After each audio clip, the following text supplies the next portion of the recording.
नमस्कार, मी प्रतीक्षा स्वागत करते तुमचं प्र स्टोरी वर्ल्डमध्ये. सदर कथा ही पूर्णपणे काल्पनिक असून त्याचा वास्तवाशी कोणताही संबंध आढळत नाही. आपण ऐकत आहात अपरिहार्य. अपरिहार्य भाग 28. समर आणि अक्षा जवळजवळ लढाईच्या तयारीत होते. अक्षाचा राग धगधगत होता. हा राग गेल्या कित्येक वर्षांचा होता. तिला खूप आधीपासूनच समरचा आकडूपणा आवडायचा नाही. पण समर सिमीवन पैकी एक होता आणि सगळ्यात महत्वाचं तो सगळ्यात जास्त ताकदवर होता. सिमीवन त्याच्या शब्दापुढे नव्हतं हेही तितकंच खरं होतं. अक्षाने तलवार मुठीत घट्ट पकडली. तिच्या शरीराकडे पाहून वाटणार नाही की तिने एवढी जड तलवार एका हातात उचलली आहे. तिची तलवार तिच्यासारखी होती, सुंदर, कोरीव आणि टोकदार. समरची तलवार काही कमी नव्हती. खास त्याच्यासाठी सिमीवनने म्हणजे 6 जणांनी त्यांच्या शक्ती एकत्र करून त्याची तलवार बनवून घेतली होती. अक्षा, पश्चाताप होईल ग तुला. या सगळ्याचा परत एकदा विचार कर. समर आहे तसा उभा राहत म्हणाला. केलाय सॅम? अक्षा तलवार त्याच्या समोर पकडत म्हणाली. ठीक आहे, समर म्हणाला. दोघांनी डोळे बंद केले आणि क्षणात दोघेही वेगळ्या ठिकाणी होते. वाळवंट नाही. जिथपर्यंत नजर जाईल तिथपर्यंत फक्त जमीन दिसत होती. झाड नाही, डोंगर नाही किंवा पाणी नाही.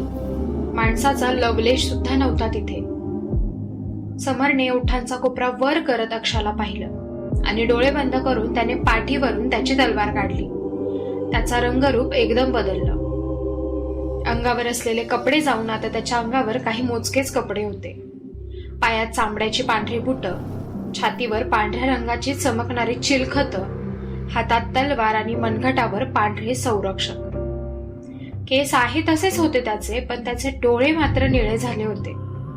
कमरेच्या वरच्या भागावर फक्त चिलखत असल्याने त्याचे हात उघडे होते. त्याच्या डाव्या हातावर हात भरून टॅटू होते. त्यावर काही अक्षरात लिहिलं होतं तर काही चित्र होती. सामान्य माणसापेक्षा खूप वेगळा दिसत होता तो आता. खूप कमी वेळा लोकांनी त्याचं हे रूप पाहिलं होतं, अक्षाने सुद्धा. त्याच्या आजूबाजूची सकारात्मक ऊर्जा पाहून क्षणभर अक्षाचा राग कमी झाला होता. पण तिने सगळे विचार दूर सारून समरकडे पाहिलं. एक एक कारण दे मला आता, समर तलवार हातात भिरकावत म्हणाला. 1000 कारणं आहेत माझ्याकडे सॅम. अक्षा रागाने त्याच्याकडे पाहत म्हणाली. एवढा वेळ नाहीये पण माझ्याकडे. समर हात मागे बांधून म्हणाला. समोरून अक्षा पळत आली आणि उंच हवेत उडत तिने समरवर पहिला वार केला. अक्षाची तलवार सरळ समरवर येत होती, पण समर जागेवरून तसभर पण हलला नव्हता. समरने त्याची तलवार डोक्यावर आडवी पकडली आणि समोरून येणारा अक्षाचा वार अडवला. पहिल्यांदा जेव्हा सिमीवनने तुमच्यामध्ये आणलं होतं तेव्हा जे तू वागला होतास हे त्यासाठी. माणसं पण नीट वागतात अनोळखी माणसाशी. हाल केले होतेस तू माझे. ना खायला वेळेवर देत होता ना झोपून देत होता, अक्षा रागाने म्हणाली. जोपर्यंत हिरा तराशला जात नाही तोपर्यंत तो चमकत नाही अक्षा, समर तिला पाहून म्हणाला. समरने अक्षाला येताना पाहिलं आणि त्याने तलवार आडवी पकडली. अक्षाने परत एकदा वार केला. ती रागाने फणफणत होती जेव्हा समर तिचे वार अडवत होता. मला शिकवण्याच्या नावाखाली तू माझ्यावर फक्त हुकूमत गाजवली होतीस. आठवते जेव्हा तू मला तुझे बूट साफ करायला लावले होतेस? कारण काय होतं तर मी तुला न सांगता जेवण केलं होतं. ही वागणूक देतो गुरु? माणुसकीचा लवलेश पण नव्हता तुझ्यात. अक्षा रागाने 2 पावलं मागे येत म्हणाली. गुरु आधी एक गुरु असतो अक्षा, मित्र तो नंतर होतो. समर जागेवरून म्हणाला. तू मला न सांगता आपली एंगेजमेंट मोडली आहेस, अक्षा रागाने वार करत म्हणाली. समरने तलवार पण त्याच कोणात वळवली आणि आलेला वार पुन्हा एकदा रोखला. अक्षा परत एकदा मागे येऊन पडली, पण हार न मानता ह्यावेळीही ती उठून उभी राहिली. हे कारण नसायला हवं अक्षा, समर तिला पाहून म्हणाला. हे नातं तोडायचं होतं तर जोडलंच कशाला होतंस मग? अक्षाने रागात विचारलं. भानावर राहा अक्षा, तुझे वार तुझ्यावर कधी परततील तुझं तुला कळणार नाही. समरच्या आवाजात सूचना आणि कडकपणा होता. सॅम, तू स्वार्थासाठी माझा उपयोग केला आहेस. मला माहिती आहे की तो धागा जोडताना त्यात माझा काही फायदा नाहीये. अक्षा परत एकदा वार करत म्हणाली. ह्यावेळी समरने तलवारीची मूठ घट्ट पकडली. त्याने एक पाऊल पुढे टाकलं आणि अक्षावर नजर टाकली. अक्षाला समजलं की समर आता शांत उभा राहणार नाही, तो आता लढणार आहे.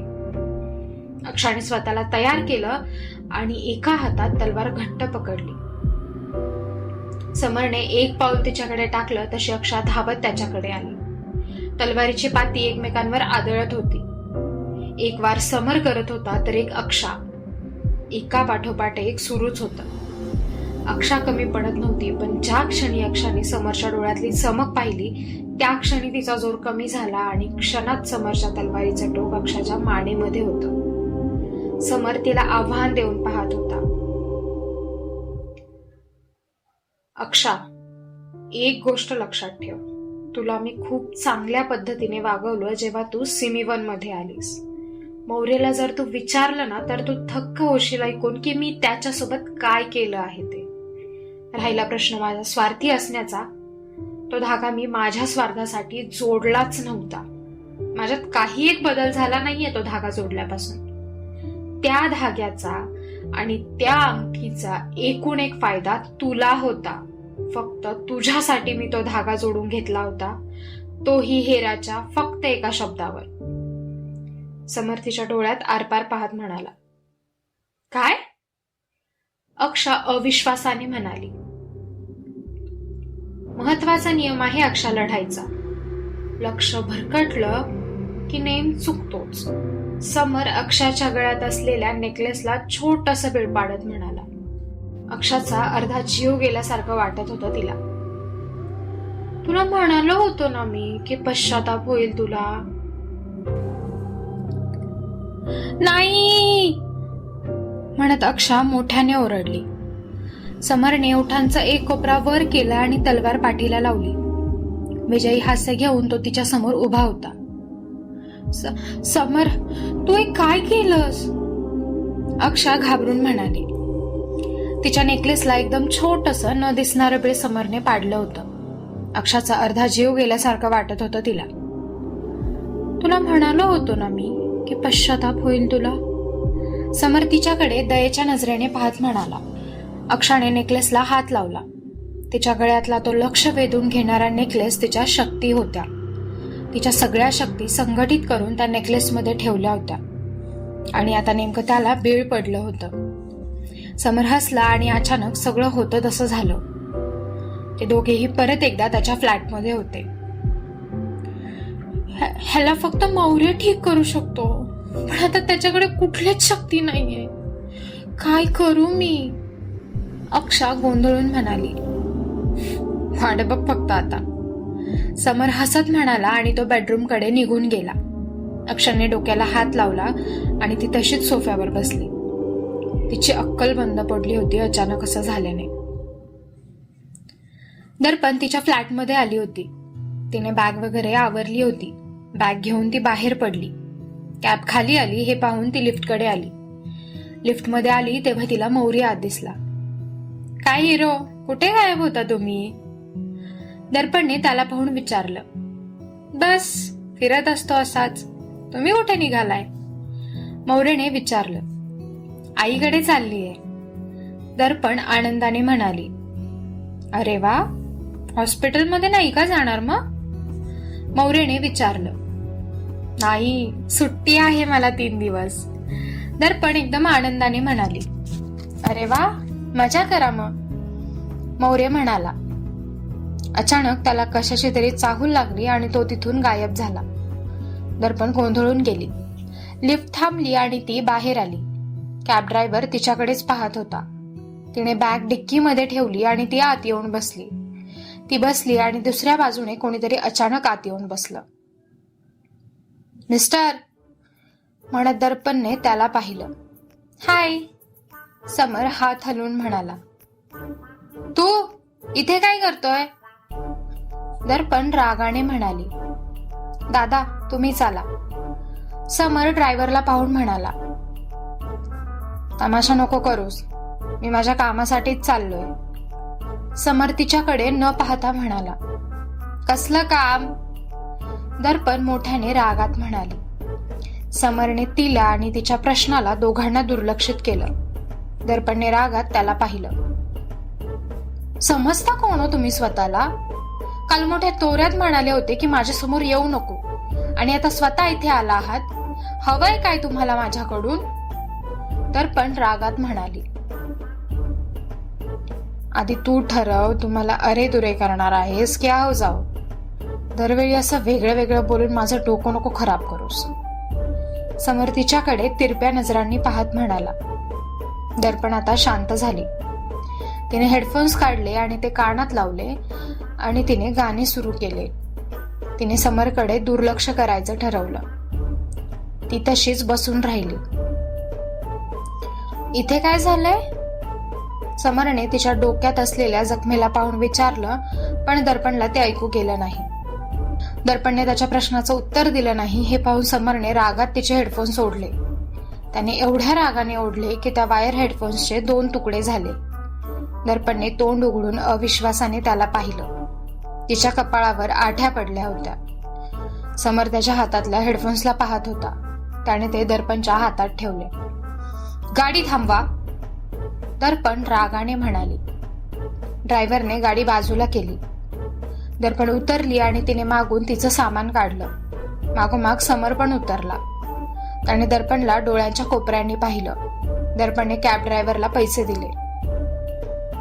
काय म्हणणं आहे नेमकं तुमचं? का सुखाने मला जगू देत नाहीये तुम्ही? काय बिघडवलं आहे हो मी तुमचं? दर्पणने रागात हाताची घडी करत विचारलं. बस असंच, तुम्हाला त्रास द्यायला मज्जा येते मला, समर तिच्याकडे न पाहता म्हणाला.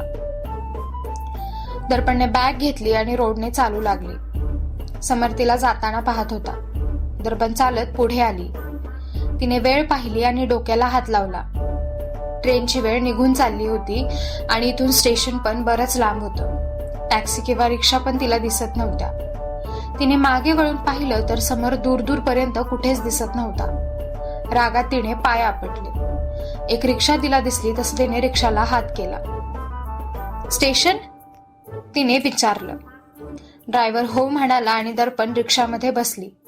तिने आजूबाजूला पाहिलं तर समर तिथे नव्हता. ती पटकन स्टेशनवर आली.